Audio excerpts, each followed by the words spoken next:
Tuloy-tuloy ang monitoring ng Department of Health sa fireworks-related injuries sa pagpapalit ng taon at hindi pa matatapos ang kanilang iwas paputok campaign.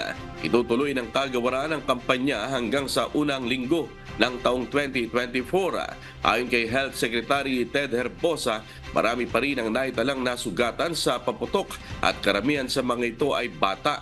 Umabot sa 116 ang naitalang bagong mga kaso ng mga nabiktima ng paputok kaugnay ng selebrasyon sa pagpapalit ng taon. 11 months old ang pinakabatang naitala na nagtamo ng burn sa muka at mata dahil sa pikulo. Samantala, 76 years old naman ang pinakamatandang naitala na napinsala ang mata dahil sa quitis. Pakinggan natin ang pahayag ni Health Secretary Ted Herbosa.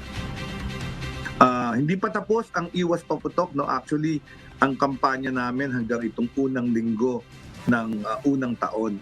So naalala nyo, nung time na COVID, community display lang ang allowed at bawal magpaputok ang ating mga kababayan.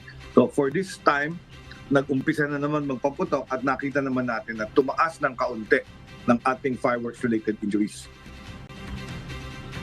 Bukod sa pinsalang dala ng mga paputok, nakasasama rin sa kalusugan ang dalang air pollution mula sa mga ito.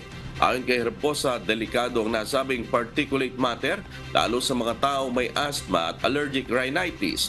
Dagdag pa niya na maging ang mga alagang hayop ay apektado sa tuwing may putukang nagaganap sa pagpapalit ng taon.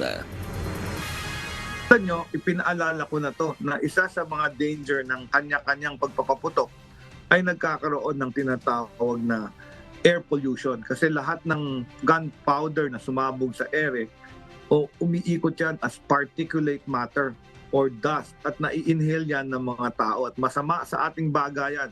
Pag mataas ang particulate matter, that is a danger to our lungs and our health.